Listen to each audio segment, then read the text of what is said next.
Welcome all. जैसे कि आप सभी लोगों को पता है कि पंजाब सरकार द्वारा एसआई और कांस्टेबल की वैकेंसीज डिक्लेयर की गई हैं हाल फिलहाल में। उन्हीं वैकेंसीज़ के रिगार्डिंग आज हम यहाँ बात करेंगे।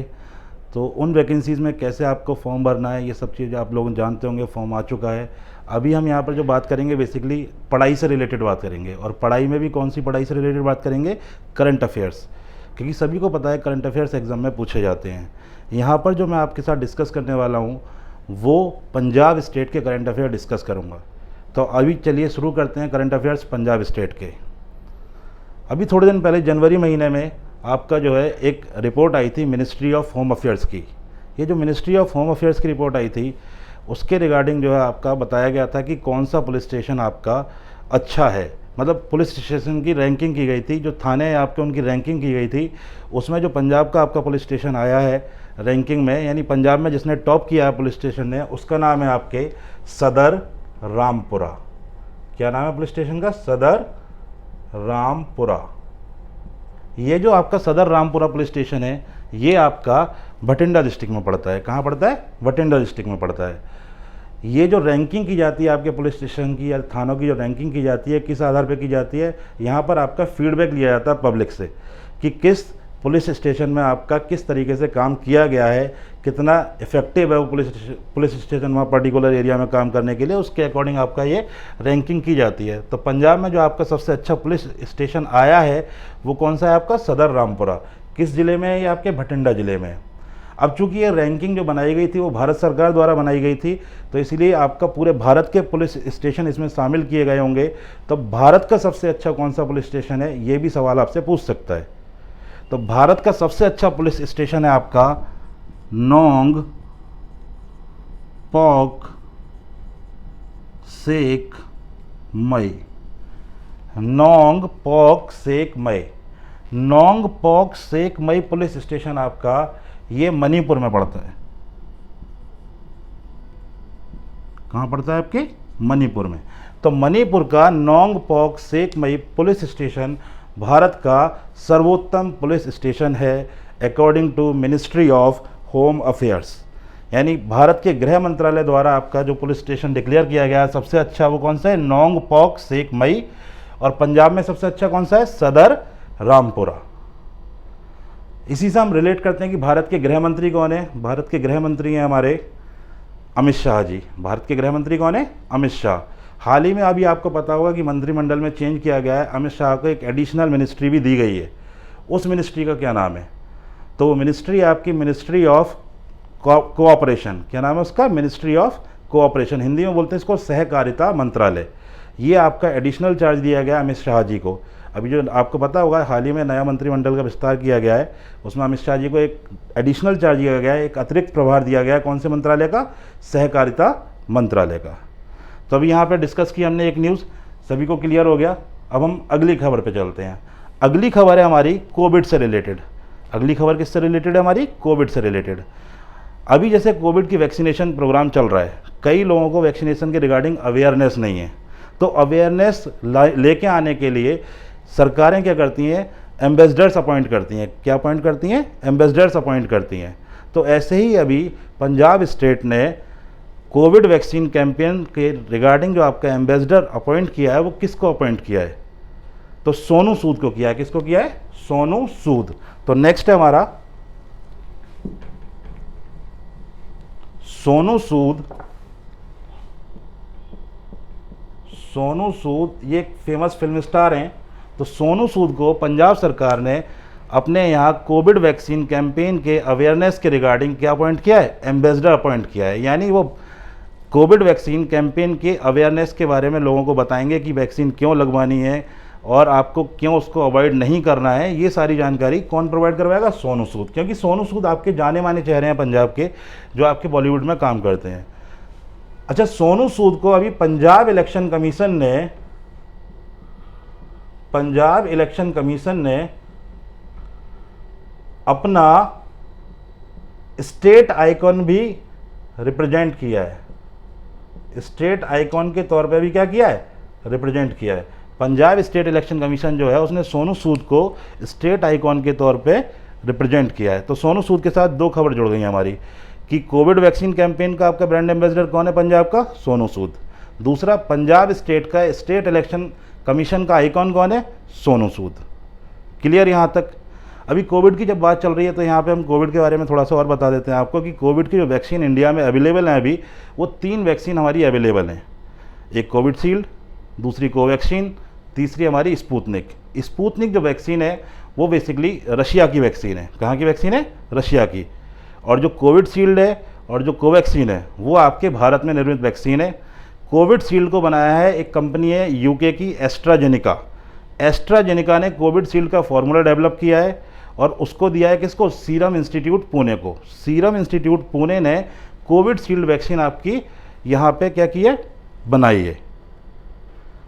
कोवैक्सीन जो है आपकी, कोवैक्सीन आपकी आईसीएमआर के साथ मिलकर भारत बायोटेक एक कंपनी है हैदराबाद की, उसी ने फॉर्मूला जनरेट किया है और आईसीएमआर के साथ मिलकर कोवैक्सीन का प्रोडक्शन कर रही है भारत बायोटेक। अभी तक लगभग भारत में आपके 36 करोड़ वैक्सीनेशंस हो चुके हैं, यानी 36 करोड़ लोगों को वैक्सीन लग चुकी है, single dose as well as double dose. मतलब उसमें आपका टोटल जो डोज काउंट है वो कितने? 36 करोड़ डोज काउंट हैं आपके।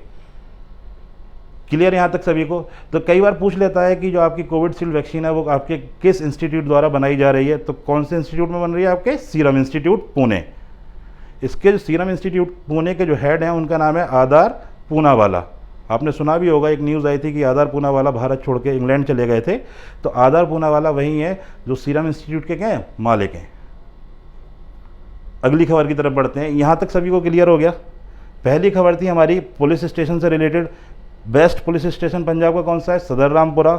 उसके बाद खबर आई हमारी कोविड से रिलेटेड कि कोविड आपका वैक्सीनेशन कैंपेन का ब्रांड एम्बेसडर किसको बनाया गया है? सोनू सूद को बनाया गया है।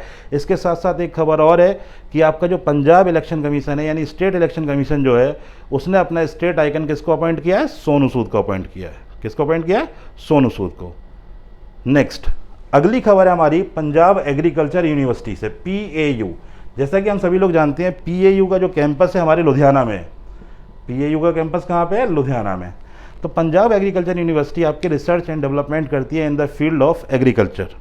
तो उसी के तहत पंजाब एग्रीकल्चर यूनिवर्सिटी में हाल ही में 2 आपके चेरी टमाटो आपने देखे होंगे, छोटे छोटे आपके टमाटर होते हैं जो आपके बेसिकली गार्निशिंग में काम आते हैं। किस में काम आते हैं? गार्निशिंग में। सैलड वगैरह में उनको रख देते हैं, ठीक है, सजावट के लिए खाने की काम आते हैं चेरी टमाटो।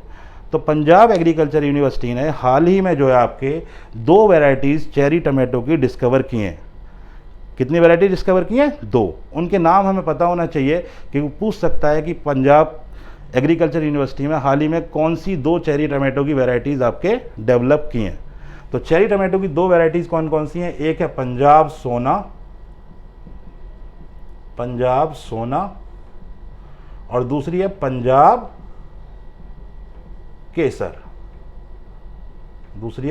केसर। पंजाब सोना और पंजाब केसर जो है आपकी चेरी टमाटो की 2 वैरायटीज़ हैं जो डेवलप की हैं पंजाब एग्रीकल्चरल यूनिवर्सिटी ने आपके। इसके साथ पंजाब एग्रीकल्चर यूनिवर्सिटी ने आपके ब्रिंजल की भी 2 वैरायटी और डेवलप की हैं। वो उनका नाम है आपके पंजाब रौनक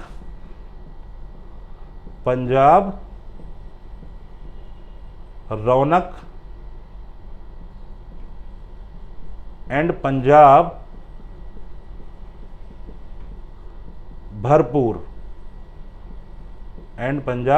भरपूर। ये दोनों जो वैरायटी हैं ये किसकी हैं? ब्रिंजल की हैं, बैगन की हैं।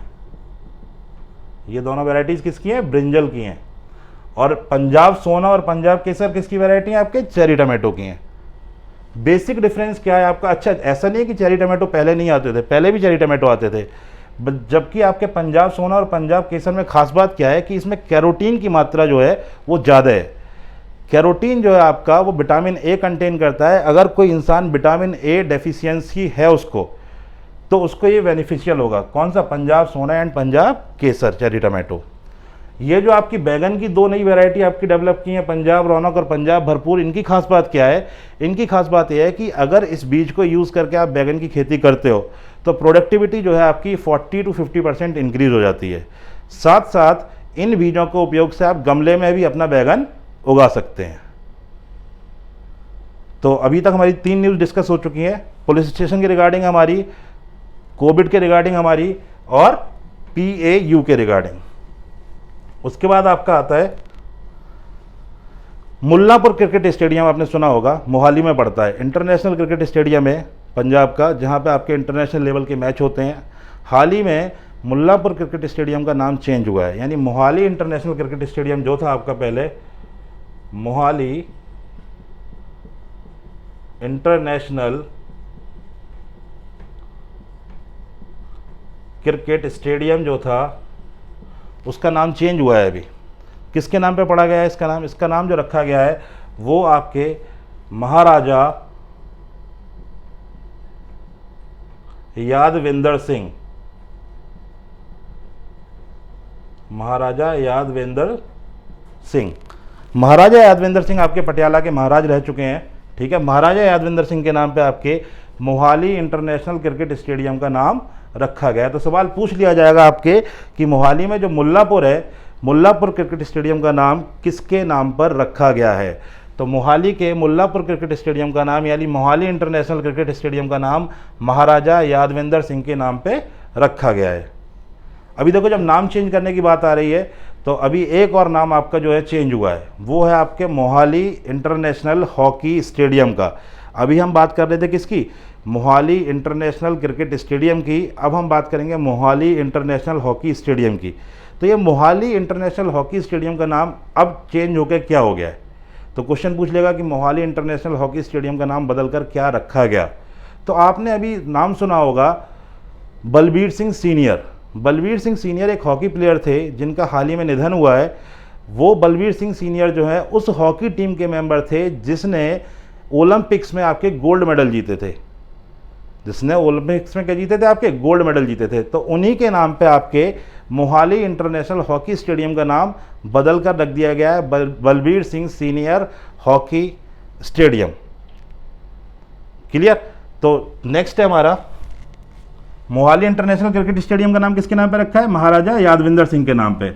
मोहाली इंटरनेशनल हॉकी स्टेडियम का नाम जो चेंज किया गया है, हॉकी का नाम किसके नाम पे रखा गया है? हमारे बलबीर सिंह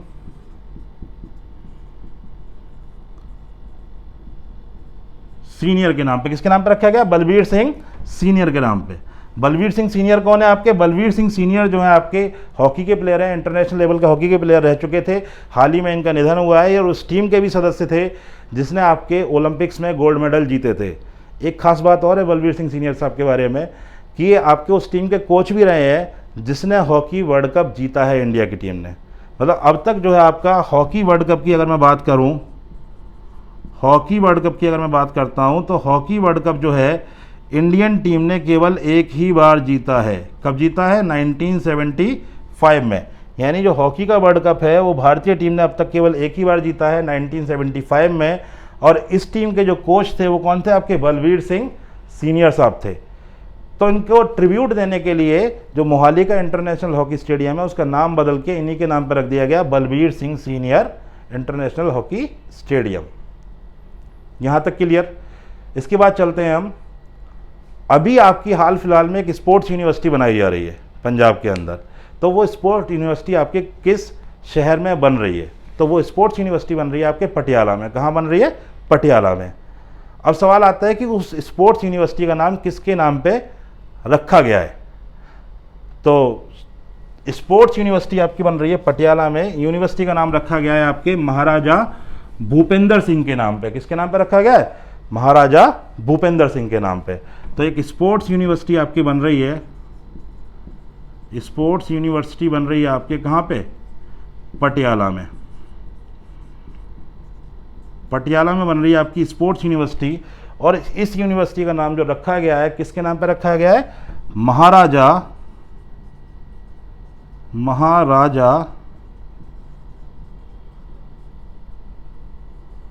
भूपेंद्र सिंह। किसके नाम पे रखा गया है यूनिवर्सिटी का नाम? महाराजा भूपेंद्र सिंह के नाम पे रखा गया है। महाराजा भूपेंद्र सिंह भी आपके पटियाला के महाराज रहे हैं। ये जो आपके मुख्यमंत्री हैं हमारे पंजाब राज्य के, कैप्टन अमरिंदर सिंह, उन्हीं के परिवार से ताल्लुक़ रखते हैं, उन्हीं के फोर फादर्स में से हैं। महाराजा यादविंदर सिंह जो है आपके हमारे मुख्यमंत्री कैप्टन अमरिंदर सिंह के पिताजी हैं, उनके नाम पर रखा गया है इंटरनेशनल क्रिकेट स्टेडियम का नाम। और यूनिवर्सिटी का नाम जो रखा गया है वो किसके नाम पर रखा गया है? महाराजा भूपेंद्र सिंह के नाम पे। याद करने का सिंपल तरीका यही है कि हमें जनरली कन्फ्यूजन हो जाता है कि महाराजा भूपेंद्र सिंह के नाम पे क्रिकेट स्टेडियम का नाम रखा गया है या स्पोर्ट्स यूनिवर्सिटी का नाम रखा गया है। तो याद करने के लिए आप ऐसे तरीका का मतलब इस ट्रिक का इस्तेमाल कर सकते हो कि जो यूनिवर्सिटी है उसमें आपके सारे कोर्सेज कराए जाते हैं। अब मैं केवल बात कर रहा हूँ क्रिकेट स्टेडियम की, तो वहाँ पे जो गेम खेला जाता है केवल क्रिकेट खेला जाएगा, जबकि यूनिवर्सिटी में आपके क्रिकेट भी सिखाया जाएगा, हॉकी भी सिखाई जाएगी, बैडमिंटन भी सिखाया जाएगा। तो मतलब बड़ा कौन हुआ, यूनिवर्सिटी या स्टेडियम? बड़ा हुआ आपका यूनिवर्सिटी, छोटा हुआ आपका स्टेडियम। मैं अभी साइज की बात नहीं कर रहा हूँ, मैं केवल कोर्सेज के अकॉर्डिंग बात कर रहा हूँ। अगर मैं बात करूँ महाराजा यादवेंद्र सिंह की, तो महाराजा यादवेंद्र सिंह जो हैं आपके फादर हैं कैप्टन अमरिंदर सिंह के, और महाराजा भूपेंद्र सिंह कौन है आपके? वो उनके दादाजी हैं। तो बड़े कौन हुए, दादाजी या पिताजी? बड़े हुए आपके दादाजी। तो दादाजी के नाम पे यूनिवर्सिटी का नाम है और पिताजी के नाम पे आपके स्टेडियम का नाम है। और सीनियर जो आपके बलबीर सिंह सीनियर साहब हैं वो हॉकी प्लेयर थे, इसीलिए उनके नाम पे किसका नाम है आपके? इंटरनेशनल हॉकी स्टेडियम का नाम है। यहाँ तक क्लियर हो गया सभी को? अभी जब बात चल रही है हमारे बलबीर सिंह सीनियर साहब की, तो एक ओलंपियन है, ओलंपिक खेल के आए हैं, ऐसी टीम के साथ खेले हैं ओलंपिक जिसने आपके 3 गोल्ड मेडल जीते हैं।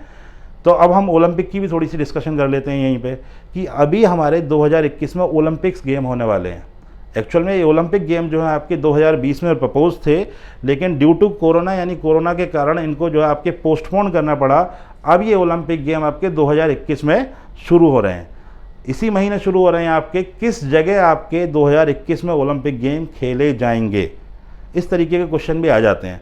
तो इस बार जो ओलंपिक गेम आपका आयोजित करवा रहा है वो जापान करवा रहा है, और इन ओलंपिक गेम्स को हम जानते हैं टोक्यो ओलंपिक गेम्स के नाम से। किस नाम से जानते हैं? Tokyo Olympic games. Clear? Tokyo Olympic games के नाम से हम इन ओलंपिक गेम्स को जानते हैं। तो ये आपके 2020 के हैं। 2020 के बाद आपके चूंकि कोरोना हो गया था, कोरोना होने के कारण इनको जो है अभी 2021 में पोस्टपोन कर दिया था। अब 2021 में हो रहे हैं आपके कहाँ पे? जापान के टोक्यो में। एक जो अच्छा सवाल बन सकता है यहाँ से वो ये बन सकता है कि इन ओलंपिक गेम्स में आपके कौन से 3 नए गेम आपके जोड़े गए हैं। देखो इस बार जो ओलंपिक हो रहे हैं आपके, इनमें 3 नए गेम आपके ऐड किए गए हैं जो पहले ओलंपिक्स में नहीं होते थे। तो कौन कौन से वो नए गेम हैं आपके जो ऐड किए गए हैं इन ओलंपिक्स में? तो टोक्यो ओलंपिक्स 2021 में आपके जो नए गेम ऐड किए गए हैं उनके नाम लिख लीजिए कौन कौन से हैं। वो हैं हमारे, पहला है BMX। इसकी फुल फॉर्म होती है बाइसिकल मोटो क्रॉस। इसकी फुल फॉर्म क्या होती है? बाइसिकल मोटो क्रॉस। दूसरा जो गेम है वो है हमारा 3x3 बास्केटबॉल। और जो तीसरा गेम है वो है हमारा मेडिसन साइकिलिंग। तीसरा गेम कौन सा है हमारा? Madison cycling. ये 3 नए गेम जो हैं हमने टोक्यो ओलंपिक में अपने इस बार ऐड किए हैं। क्लियर? अभी एक चीज़ और खबर आई है रिसेंटली, स्पोर्ट्स से रिलेटेड खबर है। एक प्लेयर है हमारी जिनका नाम है मन्ना पटेल। क्या नाम है उनका? मन्ना पटेल। मन्ना पटेल। मन्ना पटेल जो आपकी प्लेयर हैं बेसिकली ये रिलेटेड है आपके स्विमिंग से। किससे रिलेटेड है? स्विमिंग से। ये फीमेल है और भारत की पहली फीमेल है जिन्होंने आपका, फीमेल मतलब स्विमर फीमेल है ना, पहली फीमेल स्विमर हैं, पहली महिला तैराक हैं जिन्होंने आपका क्वालिफाई किया है for the Tokyo Olympic. Manna Patel is the first female swimmer of India who has been qualified for the Tokyo Olympic, जिन्होंने टोक्यो ओलंपिक के लिए क्या किया है? क्वालिफाई किया है। अच्छा, इनके अलावा 2 आपके और स्विमर हैं जिन्होंने टोक्यो ओलंपिक के लिए क्वालिफाई किया है। एक हैं आपके साजन प्रकाश और दूसरे हैं आपके श्रीहरि नटराज। दूसरे कौन से आपके? श्रीहरि नटराज। तो 3 हमारे स्विमर जो हैं अभी क्वालिफाई कर चुके हैं किसके लिए? टोक्यो ओलंपिक्स के लिए। कौन कौन हमारे? मन्ना पटेल महिला है इसलिए इनका नाम ज़्यादा जरूरी है याद करना, इनके बारे में पूछा जा सकता है। और पहली महिला स्विमर हैं जिन्होंने ओलंपिक्स के लिए क्या किया है? क्वालिफाई किया है। और बाकी दो हमारे मेल हैं, जिसमें एक का नाम है साजन प्रकाश और दूसरे हैं श्रीहरि नटराज। इन्होंने भी टोक्यो ओलंपिक के लिए स्विमिंग में क्या किया है, क्वालिफाई किया है।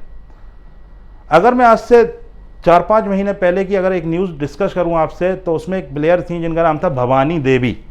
क्या नाम था, भवानी देवी। जब हम टोक्यो ओलंपिक की बात कर रहे हैं तो इसके बारे में थोड़ा सा डिटेल में जान लेते हैं। भवानी देवी जो है आपकी, भवानी देवी आपकी फीमेल प्लेयर हैं, किस कौन से गेम की, फेंसिंग की। फेंसिंग जो गेम होता है वो आपके बेसिकली इसको तलवारबाजी कहते हैं। तो तलवारबाजी का गेम भी आपके ओलंपिक्स में कराया जाता है। तो भारत की पहली महिला फेंसर हैं भवानी देवी, जिन्होंने टोक्यो ओलंपिक के लिए क्या किया है, क्वालिफाई किया। यानी टोक्यो ओलंपिक में इस बार जो है बहुत सारे ऐसे प्लेयर गए हैं जो पहले आपका रिप्रेजेंट नहीं कर पाए। जैसे भवानी देवी हो गई, भवानी देवी ने किया आपके फेंसिंग के लिए। मन्ना पटेल हो गई, मन्ना पटेल ने किया किसके लिए, स्विमिंग के लिए आपके। श्रीहरि नटराज हो गए, साजन प्रकाश हो गए, है ना। तो ये सारे प्लेयर्स आपके टोक्यो ओलंपिक के लिए क्या कर चुके हैं, क्वालिफाई कर चुके हैं। सवाल यह भी बन सकता है आपका कि नेक्स्ट जो ओलंपिक गेम्स होंगे 2024 के, वो कहाँ होंगे। 2024 के ओलंपिक गेम्स किस देश में आपके कराए जाएंगे, तो वो कराए जाएंगे आपके फ्रांस में। फ्रांस के पेरिस में आपके 2024 के ओलंपिक गेम्स का आयोजन किया जाएगा। 2020 के टोक्यो में। टोक्यो कहाँ पड़ता है, जापान में पड़ता है। जापान की राजधानी है टोक्यो। जापान की मुद्रा क्या है, जापान की करेंसी क्या है, जापान की करेंसी है येन, YEN। Yen is the currency of Japan. Japan में जो आपकी मुद्रा चलती है वो येन चलती है। जैसे भारत में आपका भारतीय रुपये चलता है, इंडियन रुपीज़ चलता है, पाकिस्तान में पाकिस्तानी रुपया चलता है, वैसे ही जापान में जो मुद्रा चलती है उसका नाम क्या है, येन। कई लोग कंफ्यूज हो जाते हैं चाइना की करेंसी और जापान की करेंसी में। चाइना की करेंसी है युआन और जापान की करेंसी है येन। कंफ्यूजन होने की मतलब कंफ्यूज होने की ज़रूरत नहीं है इसमें। क्लियर। नेक्स्ट अगली खबर, अभी हाल फिलहाल में ही आपके भारत की पहली एयर टैक्सी जो है शुरू की गई है। इंडिया की पहली एयर टैक्सी कहाँ से शुरू की गई है, तो भारत की जो पहली एयर टैक्सी है वो कहाँ से शुरू की गई है, इसके बारे में बात करते हैं। एयर टैक्सी पहले होता क्या है वो समझ लेते हैं। एयर टैक्सी जनरली जो टैक्सी होती है हम किराए पे करके ले जाते हैं, आराम से एक जगह से दूसरी जगह जाना होता है तो टैक्सी के माध्यम से जा सकते हैं। एयर टैक्सी क्या होती है, आपका एक प्लेन होता है, छोटा प्लेन होता है, बड़ा प्लेन नहीं होता, छोटा प्लेन होता है। इसमें कई बार क्या होता है कि आप जो है छोटी दूरी के लिए यात्रा करते हो। जैसे कई जगह आपके बड़े एयरपोर्ट्स नहीं होते हैं, यहाँ पे बड़े प्लेन हम नहीं उतार सकते, वहाँ पे एक आपकी हवाई पट्टी होती है केवल, तो उस हवाई पट्टी पे आपके छोटे प्लेन आसानी से उतारे जा सकते हैं। तो वहाँ पे हवाई सेवाएं प्रोवाइड करवाने के लिए आपके बेसिकली यूज़ किया जाता है एयर टैक्सी का। तो चंडीगढ़ से अभी हाल फिलहाल में आपकी देश की पहली एयर टैक्सी जो है चली है। ये जो एयर टैक्सी चलेगी इसका जो रूट रहेगा वो रहेगा चंडीगढ़ से हरियाणा के हिसार के बीच। कहाँ रहेगा, चंडीगढ़ से हरियाणा के हिसार के बीच। तो आपकी सवाल जो बनेगा वो इस तरीके से बनेगा कि भारत की पहली एयर टैक्सी सबसे पहले कहाँ लॉन्च हुई है अभी। तो भारत की पहली जो एयर टैक्सी है उसकी लॉन्चिंग आपके कहाँ हुई है, चंडीगढ़ से हुई है। कहाँ से हुई है, चंडीगढ़ से। देखो लॉन्चिंग इसकी चंडीगढ़ से हुई है, लेकिन अगर कहा जाए कि कहाँ से कहाँ गई है पहली बार, तो ये हिसार से चंडीगढ़ आई है, ना कि चंडीगढ़ से हिसार गई है। इसका जो लॉन्चिंग का प्रोग्राम था वो सब चंडीगढ़ में रखा गया था, लेकिन टैक्सी जो आई है आपकी हिसार से उड़ान भर के कहाँ आई है, चंडीगढ़ आई है। चंडीगढ़ से हिसार नहीं गई है। इसके दो रूट और बनाए गए हैं अभी एयर टैक्सी के, एक हिसार से देहरादून बनाया गया है और दूसरा चंडीगढ़ से देहरादून बनाया गया है। क्लियर हो गया एयर टैक्सी क्या होता है, कहाँ से चली है, कौन कौन से रूट हैं, इसके बारे में सारी जानकारी आपको मिल गई। नेक्स्ट अगली खबर जो है वो है हमारे एयर प्योरीफायर फिल्टर से। एयर प्योरीफायर फिल्टर क्या होते हैं, एयर प्योरीफायर फिल्टर वो होते हैं आपके जो हवा को क्या करते हैं, साफ़ करते हैं। जो आपकी प्रदूषित हवा है, जो पॉल्यूटेड एयर है, उसको साफ़ करते हैं एयर प्योरीफायर फिल्टर। तो इंडिया का जो सबसे बड़ा एयर प्योरीफायर फिल्टर जो अभी इंस्टॉल किया गया है वो कहाँ इंस्टॉल किया गया है, तो भारत का सबसे बड़ा एयर प्योरीफायर फिल्टर आपके चंडीगढ़ में इंस्टॉल किया गया है। कहाँ इंस्टॉल किया गया है, चंडीगढ़ में इंस्टॉल किया गया है। चंडीगढ़ के सेक्टर 26 में आपका भारत का सबसे बड़ा एयर प्योरीफायर फिल्टर इंस्टॉल किया गया है, जो आपका कवर करेगा लगभग 1 किलोमीटर रेडियस का एरिया। क्लियर। नेक्स्ट अच्छा, ऐसा नहीं है कि चंडीगढ़ में पहली बार हुआ है आपका, पहले भी आपके ऐसे एयर प्योरीफायर फिल्टर जो है दिल्ली वगैरह में लगाए जा चुके हैं। चंडीगढ़ में पहली बार नहीं लगाए। जहाँ पे पॉल्यूशन ज़्यादा होता है बेसिकली वहाँ पे आपके एयर प्योरीफायर फिल्टर लगाए जाते हैं to purify the air. Next है आपका, एक ऐप लॉन्च किया है पंजाब राज्य ने।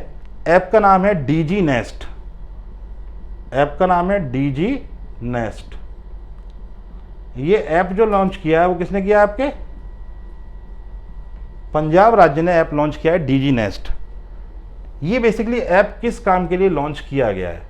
तो डीजी नेस्ट ऐप के माध्यम से कोई भी आम आदमी पंजाब सरकार की जो डायरेक्टरी है उसको एक्सेस कर सकता है, उसको एक्सेस कर सकता है, मतलब वहाँ से जो है आपका डिटेल्स जान सकता है। पंजाब सरकार के बारे में जो डिटेल पंजाब सरकार देना चाहती है वो डिटेल्स वहाँ से निकाल सकता है ईजीली। तो बेसिकली डीजी नेस्ट ऐप जो है आपका क्यों लॉन्च किया गया है? ये लॉन्च किया गया है to access the directory of Punjab government, यानी पंजाब गवर्नमेंट की जो डायरेक्टरी है उसको एक्सेस करने के लिए आपका डीजी नेस्ट नामक ऐप पंजाब स्टेट द्वारा लॉन्च किया गया है। डायरेक्टरी में बेसिकली इन्फॉर्मेशंस कौन सी मिलती हैं? जनरली डायरेक्टरी में जो इन्फॉर्मेशन मिलती हैं वो फ़ोन नंबर मिलते हैं। तो आप डीजी नेस्ट ऐप डाउनलोड करके पंजाब सरकार के किसी भी महकमे का फ़ोन नंबर आसानी से प्राप्त कर सकते हैं। क्वेश्चन पूछेगा कि ऐप का नाम क्या है, तो ऐप का नाम क्या है? DG nest. घोंसला है, नेस्ट का मतलब घोंसला, तो घोंसले के अंदर आपका सब कुछ मिल जाता है। तो पंजाब सरकार के जितने भी नंबर हैं महकमों के वो सब आपको कहाँ मिलेंगे? डीजी नेस्ट ऐप के माध्यम से आपको मिल सकते हैं। क्लियर? नेक्स्ट, हाल ही में लाला लाजपत राय की बर्थ एनिवर्सरी यानी इनका बर्थडे जो है सेलिब्रेट किया गया पंजाब राज्य में। इनका जो बर्थडे होता है वो आपका 28 जनवरी को होता है। लाला लाजपत राय का जो बर्थडे होता है वो होता है 28 जनवरी को। लाला लाजपत राय का जन्म 28 जनवरी 1865 को पंजाब के जगरांव में हुआ था। लाला लाजपत राय की जो बर्थ एनिवर्सरी है यानी जो बर्थडे है वो 28 जनवरी को सेलिब्रेट किया था पंजाब गवर्नमेंट ने, और इनका जो जन्म हुआ था वो 28 जनवरी 1865 को पंजाब के जगरांव में हुआ था। तो देखो यहाँ से जो क्वेश्चन बनेगा वो ये नहीं पूछेगा कि हाल ही में पंजाब में किस आपके स्वतंत्रता सेनानी का जन्मदिन सेलिब्रेट किया गया।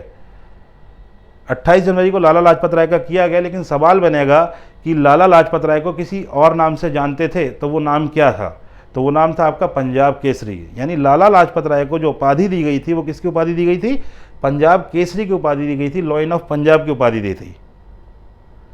अगर डिटेल में जाएगा तो क्वेश्चन पूछेगा कि लाला लाजपत राय ने कौन सा आपका न्यूज़पेपर पब्लिश किया था। तो जब ये क्वेश्चन बनता है तो इसमें आधे से ज़्यादा लोग जो आपके मार्क कर देते हैं आंसर में वो पंजाब केसरी मार्क कर देते हैं। क्यों? क्योंकि वो ये सोचते हैं कि पंजाब केसरी लाला लाजपत राय को कहा गया है, तो उसी से रिलेट करके वो मार्क कर देते हैं कि अखबार का नाम भी क्या था? पंजाब केसरी था, कि लाला लाजपत राय ने पंजाब केसरी अखबार जो आपका पब्लिश किया था। लेकिन नहीं, आंसर हो जाएगा फिर आपका गलत। तो लाला लाजपत राय ने जो आपका न्यूज़पेपर पब्लिश किया था उसका नाम था आर्या गैजेट। क्या नाम था? Arya gadget. Arya gadget, Arya gadget नामक न्यूज़पेपर जो है लाला लाजपत राय ने आपका पब्लिश किया था। पंजाब केसरी नहीं किया था आपका। पंजाब केसरी उनके लिए डेडिकेटेड था, लेकिन लाला लाजपत राय ने कौन सा किया था? आर्या गैजेट। लाला लाजपत राय की खास बात एक और है कि लाला लाजपत राय जो है आपके पीएनबी के को फाउंडर भी हैं। जो आपका पंजाब नेशनल बैंक है, पंजाब नेशनल बैंक के को फाउंडर कौन है? लाला लाजपत राय हैं। पंजाब नेशनल बैंक के को फाउंडर कौन है? लाला लाजपत राय हैं। क्लियर यहाँ तक सभी को? अच्छा, लाला लाजपत राय की मृत्यु कैसे हुई थी उसके बारे में भी थोड़ा सा जान लेते हैं। आपको पता होगा साइमन कमीशन जो है 1928 में भारत आया था। जब साइमन कमीशन भारत आया था तो लाहौर में लाला लाजपत राय ने साइमन कमीशन का विरोध किया था। तो उस दौरान लाठी चार्ज हो गया था, लाठी उनके सर पर लग गई थी, जिसके कारण वो शहीद हो गए। तो लाला लाजपत राय पंजाब के लॉइन भी कहे जाते हैं, यानी लॉइन ऑफ पंजाब भी कहे जाते हैं, जिनको हम पंजाब केसरी भी बोलते हैं। क्या बोलते हैं? पंजाब केसरी भी बोलते हैं। नेक्स्ट,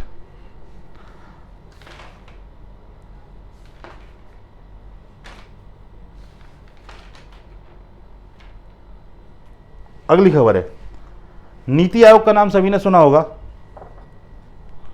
नीति आयोग, नीति आयोग क्या है? नीति आयोग भारत सरकार की एक संस्था है। नीति आयोग, नीति आयोग क्या है? नीति आयोग भारत सरकार की एक संस्था है, लेकिन ये कोई कॉन्स्टिट्यूशनल बॉडी नहीं है, एक संवैधानिक संस्था नहीं है। तो फिर क्या है ये केवल एक सलाहकार संस्था है, एक एडवाइजरी बॉडी है, जिसको हम थिंक टैंक भी बोलते हैं, यानी विचारक संस्था भी बोलते हैं, जो आपका सलाह देती है सरकार को किस तरीके से आपको आगे बढ़ना है। तो हाल ही में नीति आयोग की आपकी एक इंडेक्स आया है, एक लिस्ट आई है, वो इंडेक्स है रिगार्डिंग आपके इनोवेशन। इनोवेशन क्या होता है आपका? इनोवेशन को हिंदी में बोलते हैं नवाचार। नवाचार का मतलब होता है कि नई तरीके से आप कितना आप काम कर रहे हो, आप नई नई टेक्निक्स का कितना यूज़ कर रहे हो, दैट इज़ कॉल्ड नवाचार, इनोवेशन। तो इनोवेशन इंडेक्स जो आया नीति आयोग का हाल फिलहाल में, उसका पंजाब का कौन सा रैंक है उसमें, इनोवेशन इंडेक्स के अकॉर्डिंग जो नीति आयोग ने रिलीज़ किया है। तो पंजाब की जो रैंक है इनोवेशन इंडेक्स में, नीति आयोग द्वारा जो रिलीज़ किया गया है, 10th रैंक है। कौन सी रैंक है? 10th रैंक है। किसमें? इनोवेशन इंडेक्स में। नीति आयोग द्वारा एक इनोवेशन इंडेक्स रिलीज़ किया गया है, जिसमें पंजाब की रैंक है 10th। अच्छा, ये जो रैंक 10th है, ये मेजर स्टेट्स में है। बेसिकली नीति आयोग ने जो लिस्टिंग की है वो 3 कैटेगरी में बांट के की है। कितनी कैटेगरी में बांट के की है? 3 कैटेगरी में इसको बांटा है। एक आपके मेजर स्टेट हो गए, मेजर स्टेट जो बड़े राज्य हैं, जैसे कि आपका पंजाब हो गया, यूपी हो गया, आंध्र प्रदेश हो गया, मध्य प्रदेश हो गया, राजस्थान हो गया, ये बड़े राज्य हैं। फिर आपके एक कैटेगरी है स्मॉल स्टेट्स की। स्मॉल स्टेट्स में आपके छोटे राज्य हैं, जैसे हिमाचल प्रदेश हो गया, त्रिपुरा हो गया, मणिपुर हो गया, नागालैंड हो गया, ये छोटे राज्य हैं। एक कैटेगरी आपके यूनियन टेरिटरीज़ की। यूनियन टेरिटरीज़ में जैसे आपके दिल्ली हो गया, चंडीगढ़ हो गया, अंडमान निकोबार हो गया। तो ये 3 कैटेगरी में आपका इनोवेशन इंडेक्स को जो है बांटा है किसने? नीति आयोग ने। तो जो पंजाब है आपका, वो बेसिकली किस में आता है? मेजर स्टेट्स में आता है। तो मेजर स्टेट्स की रैंकिंग में पंजाब ने जो नंबर प्राप्त किया है, वो कौन सा नंबर प्राप्त किया है? 10वां नंबर प्राप्त किया है। किसमें? इनोवेशन इंडेक्स में। इनोवेशन इंडेक्स, जैसे कि मैंने बताया, नवाचार, नवाचार यानी नई नई टेक्निक आपको यूज़ कितनी कर रहे हो, उस मामले में पंजाब जो है कौन से नंबर पे? 10वें नंबर पे। पंजाब कौन से नंबर पे? 10वें नंबर पे। तो फिर पहले नंबर पे कौन है आपका? पहले नंबर पे आता है इनोवेशन इंडेक्स के मामले में आपका कर्नाटका। कौन आता है? कर्नाटका। इनोवेशन इंडेक्स के मामले में पहले नंबर पे कर्नाटक आता है बड़े राज्यों की सूची में। अगर मैं छोटे राज्यों की सूची में जाऊँ तो हिमाचल प्रदेश आता है। अगर बड़े राज्यों की सूची में जाऊँ तो कौन सा आता है? कर्नाटक आता है। और छोटे राज्यों की सूची में जाऊँ तो कौन सा आता है? हिमाचल प्रदेश आता है। अगर मैं यूनियन टेरिटरीज़ की कैटेगरी में जाता हूँ तो पहले नंबर पे दिल्ली आता है, और चंडीगढ़ का नंबर है दूसरा। चंडीगढ़ का कौन सा नंबर है? दूसरा। तो फर्स्ट पे हो गया आपका कर्नाटक, फर्स्ट पे हो गया कर्नाटक,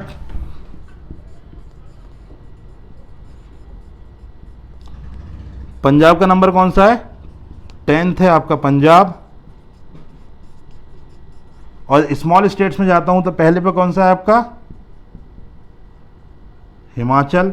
यूनियन टेरिटरी में जाता हूं तो पहले पे आपका दिल्ली, और दूसरे पे चंडीगढ़। देखो चंडीगढ़ इसलिए लिखा रहा हूं मैं क्योंकि चंडीगढ़ कहीं ना कहीं आपका रिलेट करता है किससे? पंजाब से। इसलिए चंडीगढ़ की खबर भी जो है पंजाब के करंट अफेयर्स में पूछी जा सकती है आपके। इनोवेशन इंडेक्स समझ में आया क्या होता है? इनोवेशन इंडेक्स क्या होता है? नवाचार तालिका, एक तरीके से, कि कितना आप नई नई चीज़ें यूज़ कर रहे हो अपने राज्य में। तो पंजाब उसमें कौन से नंबर पे है? 10वें नंबर पे है। नेक्स्ट, नीति की फुल फॉर्म कई बार पूछ लेता है कि नीति आयोग में नीति का मतलब क्या है। तो यहाँ ये भी डिस्कस कर लेते हैं, नीति आयोग में नीति का मतलब क्या है। नीति का मतलब है नेशनल इंस्टीट्यूशन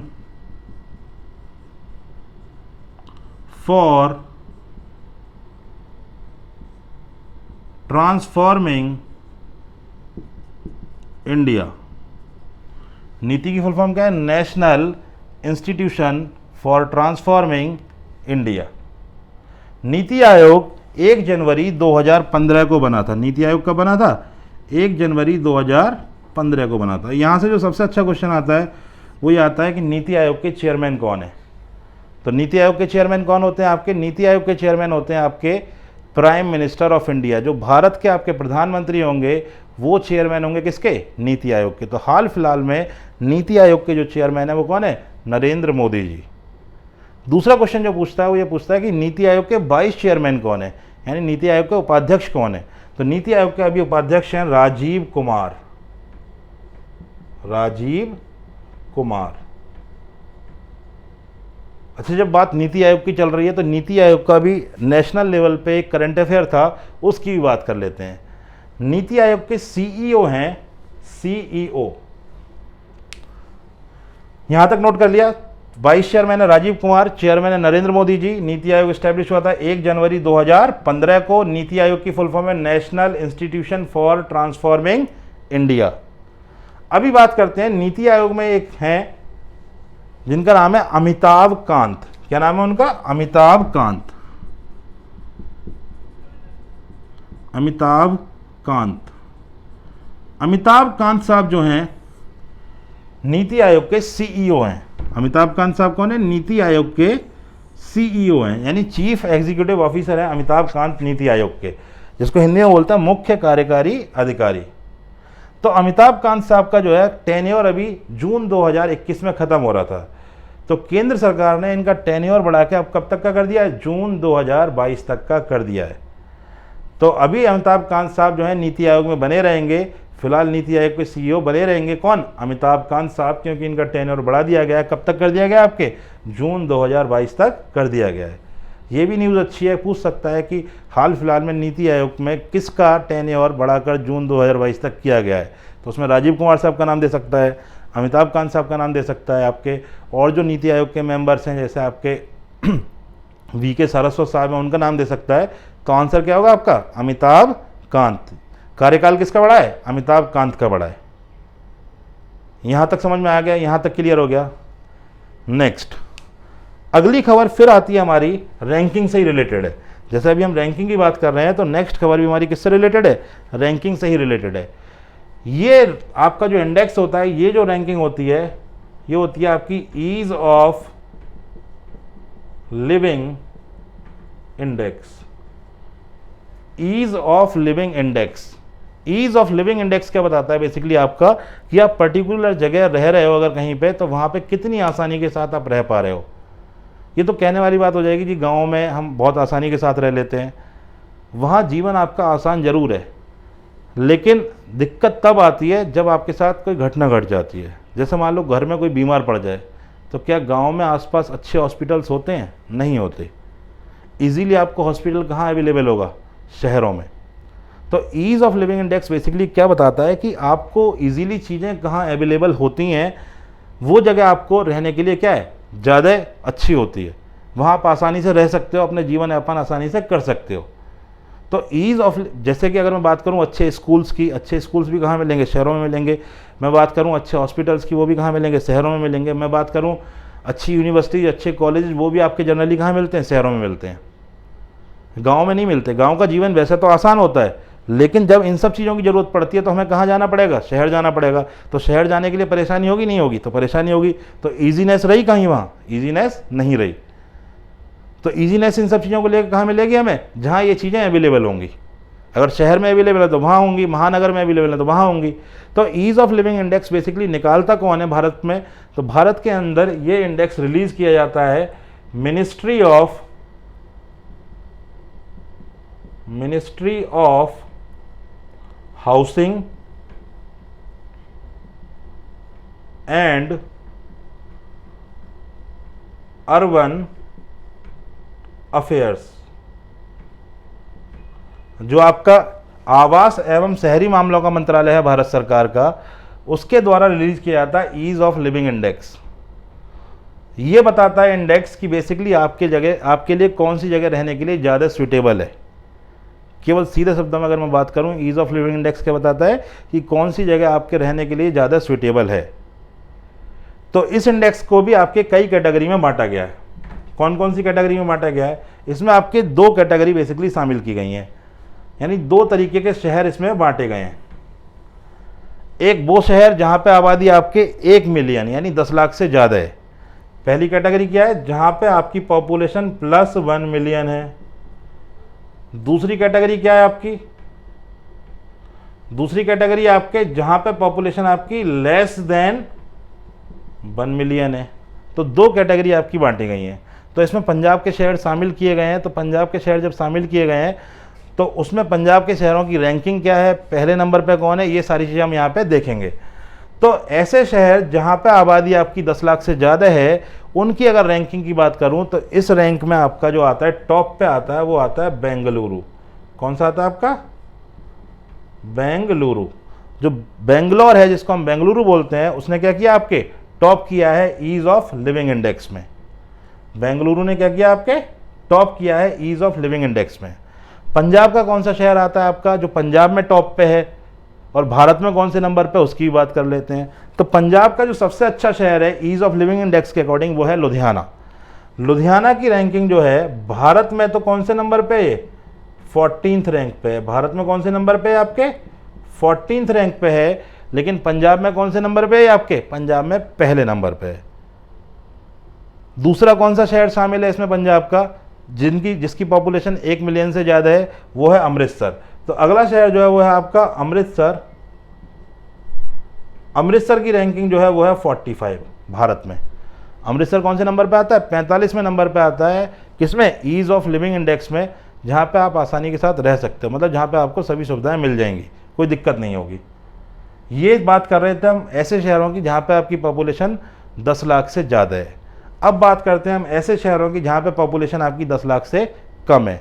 तो 10 लाख से कम पॉपुलेशन वाले शहरों की जब मैं बात करूँगा तो यहाँ पे जो टॉप किया है, यानी पहले नंबर पर आया, वो है आपका शिमला। वो कौन सा रहा है आपका, शिमला।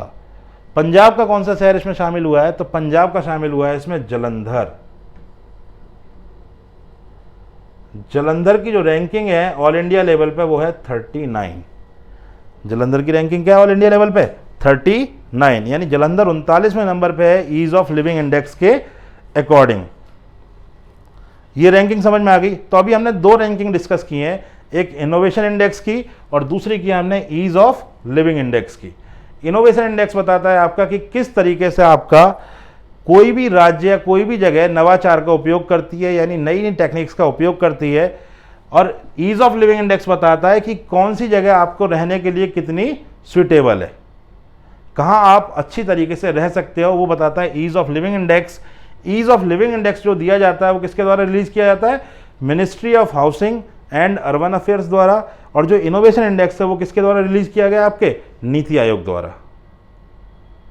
अगली जो हमारी रैंकिंग आती है वो आती है आपकी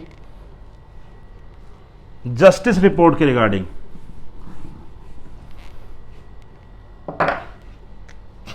तो एक ग्रुप है टाटा ट्रस्ट। टाटा ट्रस्ट जो है रिलीज करता है India justice report. India justice report क्या दर्शाती है कि कौन सा आपका एक राज्य है जो जस्टिस डिलीवरी में कितना फास्ट है, मतलब किस राज्य में आपके न्याय कितनी तेजी के साथ मिल जाता है। ये रिपोर्ट दर्शाती है कौन सी, इंडिया जस्टिस रिपोर्ट। इसको रिलीज करने वाली संस्था कौन सी है, टाटा ट्रस्ट। तो इंडिया जस्टिस रिपोर्ट के अकॉर्डिंग इसमें भी आपके कैटेगरी बांटी गई हैं, मेजर स्टेट्स और आपके माइनर स्टेट्स। तो जैसे मैंने बताया मेजर स्टेट्स में बड़े बड़े स्टेट आ गए, यूपी, एमपी, राजस्थान, पंजाब, आंध्रा, तमिलनाडु, ये मेजर स्टेट हो गए। माइनर स्टेट में जैसे मैंने बताया आपके कौन से, हिमाचल, उत्तराखंड, त्रिपुरा, मणिपुर, ये माइनर स्टेट हो गए। तो इसमें जो मेजर स्टेट्स की अगर मैं बात करूं तो पंजाब मेजर स्टेट में आता है। तो मेजर स्टेट की रैंकिंग में पंजाब यहाँ पे 4th रैंक पे। पंजाब कौन से रैंक पे, आपके 4th रैंक पे, यानी पंजाब ने 4था नंबर हासिल किया है इंडिया जस्टिस रिपोर्ट के अकॉर्डिंग। पहले नंबर पे कौन है इसमें, तो फर्स्ट पे आता है आपका महाराष्ट्र। फर्स्ट पे आता है यहाँ पे आपका महाराष्ट्र। फर्स्ट पे कौन सा है, महाराष्ट्र। अगर मैं बात करूं स्मॉल स्टेट्स की, छोटे स्टेट्स की, तो छोटे स्टेट्स में आपका जो आता है पहले नंबर पे वो आता है त्रिपुरा। कौन सा आता है, त्रिपुरा। त्रिपुरा का नंबर है फर्स्ट। क्लियर? त्रिपुरा का नंबर क्या है? फर्स्ट है। तो ये थी रिपोर्ट किसकी हमारी? India justice report. अच्छा, बेसिकली ये रिपोर्ट 2021 की नहीं है, ये रिपोर्ट है आपकी 2020 की, लेकिन पब्लिश कब हुई है? 2021 में, क्योंकि ये जो आपकी पूरा सर्वे किया गया हो ये 2020 में किया होगा, तो उसकी रिपोर्ट पब्लिश किया 2021 में आपके। ऐसे ही जो हमारा इंडिया इनोवेशन इंडेक्स था उसकी जो आपकी रिपोर्ट थी वो भी 2020 की है, जो पब्लिश हुई है कब? 2021 में। यहाँ तक क्लियर हो गया? तो ये हमने देखा अभी पंजाब की क्या क्या रैंकिंग थी इन डिफरेंट इंडेक्सेस। अब हम बात करते हैं, अभी एक और रिपोर्ट आई है, वो रिपोर्ट है हमारी India state of forest report. India state of forest report, India state of forest report, India state of forest report, इसको लिखते हैं शॉर्ट में ISFR।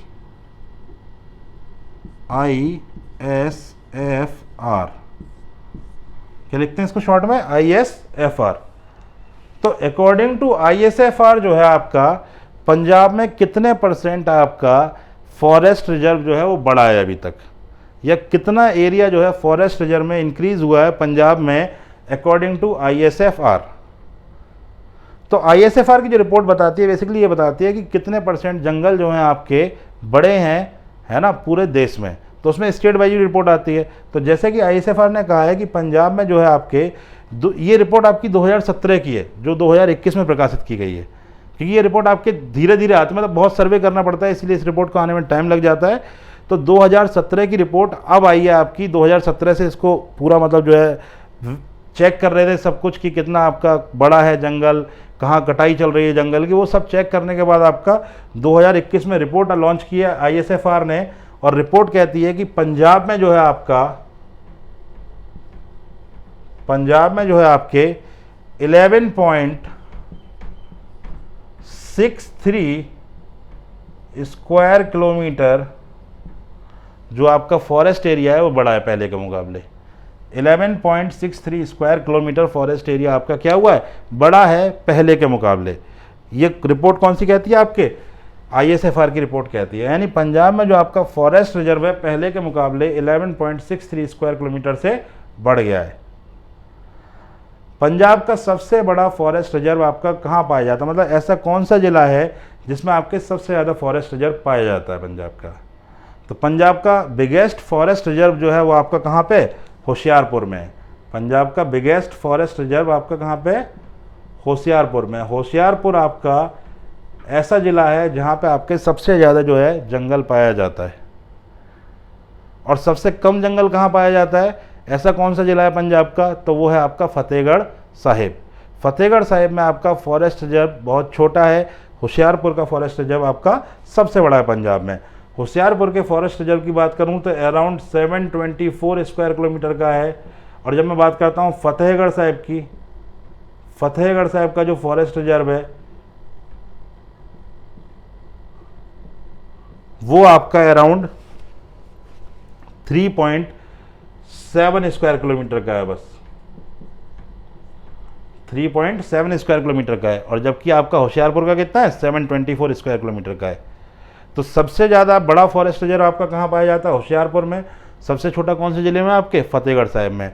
पंजाब का कितना बड़ा है? आपका 11.63 स्क्वायर किलोमीटर बड़ा है।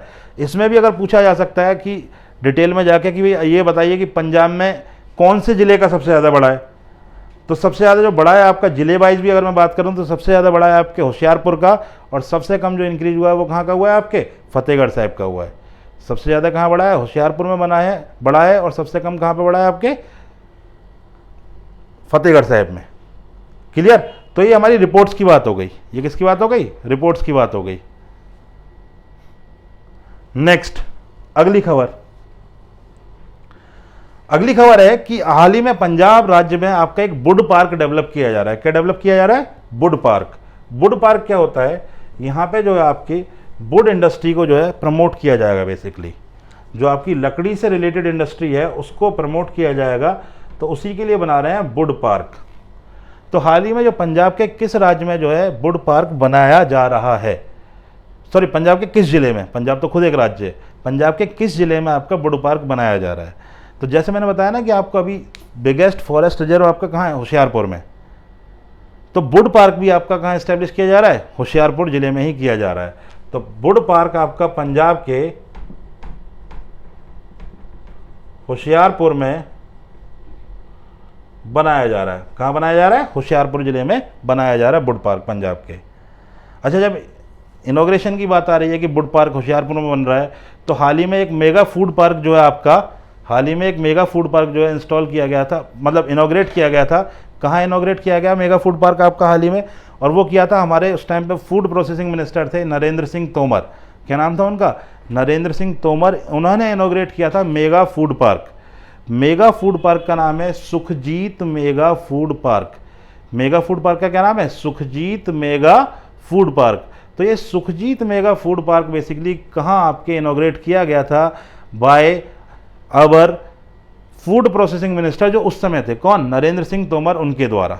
तो कहाँ इनॉग्रेट किया गया था, आपके किस ज़िले में किया गया था, तो उसके बारे में जान लो आप। तो वो किया गया था आपके फगवाड़ा जगह पे किया गया था, यानी फगवाड़ा में किया गया था। फगवाड़ा किस जगह पड़ता है आपका, फगवाड़ा पड़ता है आपके कपूरथला डिस्ट्रिक्ट में। फगवाड़ा कहाँ पड़ता है आपके, कपूरथला डिस्ट्रिक्ट में। तो दो खबर आ गई हमारी इनॉग्रेशन से रिलेटेड। एक तो वुड पार्क आपका कहाँ बन रहा है, तो वुड पार्क बन रहा है हमारा होशियारपुर जिले में। वुड पार्क कहाँ बन रहा है हमारा, होशियारपुर जिले में बन रहा है।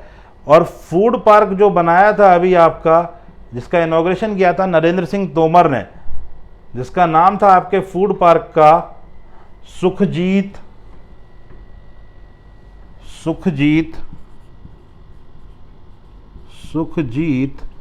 Mega food park. Food park का नाम क्या था, सुखजीत मेगा फूड पार्क। तो सुखजीत मेगा फूड पार्क आपका कहाँ बना है, कपूरथला डिस्ट्रिक्ट में। कहाँ बना है, कपूरथला डिस्ट्रिक्ट में। कपूरथला डिस्ट्रिक्ट में कौन सी जगह बना है आपके, फगवाड़ा में। कई लोगों को लगता है कि फगवाड़ा जलंधर डिस्ट्रिक्ट में है, लेकिन फगवाड़ा जलंधर डिस्ट्रिक्ट में नहीं है। फगवाड़ा कहाँ पड़ता है, कपूरथला डिस्ट्रिक्ट में पड़ता है। फगवाड़ा कहाँ पड़ता है, कपूरथला डिस्ट्रिक्ट में पड़ता है। नेक्स्ट, अगली खबर आपकी और इम्पॉर्टेंट है। एक डैम बन रहा है पंजाब में।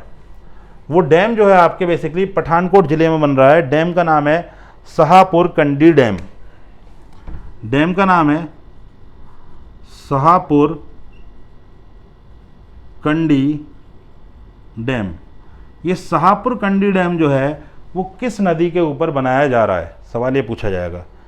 शाहपुर कंडी डैम किस नदी के ऊपर बनाया जा रहा है, जैसे ऑप्शन में दे देगा ब्यास, सतलुज, रावी, झेलम। तो कौन सी नदी के ऊपर बनाया जा रहा है, तो शाहपुर कंडी डैम जो बन रहा है वो बन रहा है आपके रावी नदी के ऊपर। कौन सी नदी के ऊपर बन रहा है, रावी नदी के ऊपर बनाया जा रहा है शाहपुर कंडी डैम।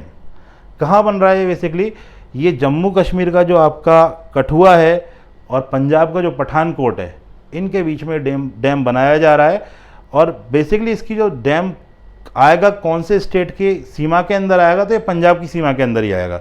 कौन सी सीमा के अंदर आएगा, पंजाब की सीमा के अंदर ही आएगा। लेकिन इसका जो फ़ायदा मिलेगा वो कठुआ और पठानकोट दोनों को मिलेगा।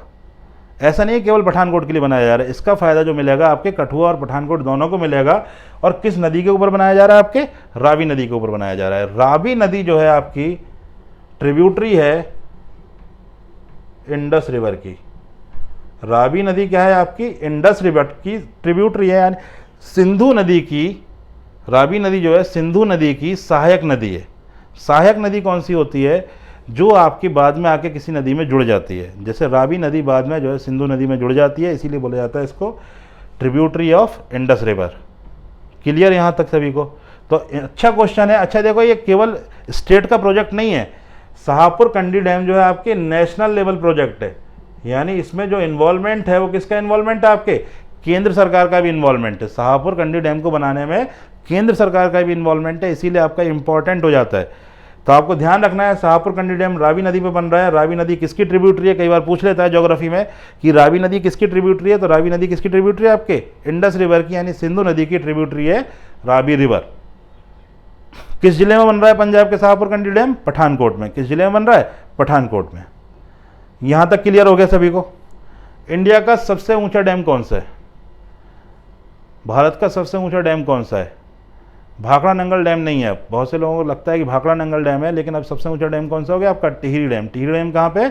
उत्तराखंड में। टिहरी डैम कौन सी नदी के ऊपर है? तो बहुत सारे जैसे ऑप्शन आते हैं उसमें Bhagirathi, Ganga, Alaknanda, none of these. तो बहुत लोग कंफ्यूज हो जाते हैं कि यार भागीरथी तो गंगा है, लेकिन नहीं, भागीरथी गंगा नहीं है। भागीरथी अलग नदी है, गंगा अलग नदी है।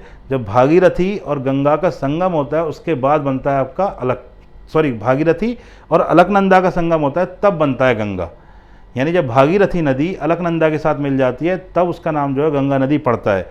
और इस नदी का नाम गंगा नदी कौन सी जगह से पड़ता है? तो उत्तराखंड में एक जगह है जिसका नाम है देवप्रयाग। देवप्रयाग नामक स्थान से जो आपके भागीरथी और अलकनंदा मिलती हैं, वहाँ पे प्रयाग का मतलब ही होता है संगम, जहाँ दो नदियाँ मिलती हैं, that is called Prayag, Confluence. तो आपका कॉन्फ्लुएंस वहीं से बनता है आपका, और उसका नाम पड़ जाता है क्या? गंगा। देखो नदियों का जो नॉमेनक्लेचर है उसकी भी एक अलग ही कहानी है। नदियों के नॉमेनक्लेचर की कहानी होती है कि जैसे मान लो दो नदी जब आपस में मिल रही हैं तो उस नदी को जो है क्या नाम दिया जाए, नया नाम दिया जाए या पुराने नाम पे ही चलाया जाए, ये डिपेंड करता है किस चीज़ पे डिपेंड करता है? गहराई पे, नदी की गहराई पे डिपेंड करता है। जो नदी ज़्यादा गहरी होगी, जैसे मान लो आपके दो नदियाँ मिली एक्स और वाई, दो नदियाँ मिली एक्स और वाई, तो जो आपका एक्स नदी है और वाई नदी है जिनका यहाँ पे अगर कॉन्फ्लुएंस यहाँ पे हो रहा है आपके किसी पॉइंट पे, तो यहाँ देखा जाएगा कि नदी की गहराई किसकी ज़्यादा है, एक्स की ज़्यादा है या वाई की ज़्यादा है। तो जिस नदी की गहराई ज़्यादा होगी उसका नाम उसको दे दिया जाएगा। अगर दोनों की गहराई बराबर है तो नया नाम दिया जाता है।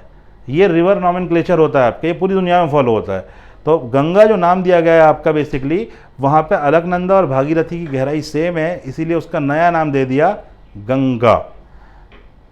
तो जो टिहरी डैम है आपका वो भागीरथी नदी पे है, ना कि गंगा नदी पे। क्लियर? तो चलिए आज का हम जो सेशन है वो यहीं समाप्त करते हैं अपना। कल फिर हम आएंगे आपको एक बार करंट अफेयर के साथ ही। Thank you so much.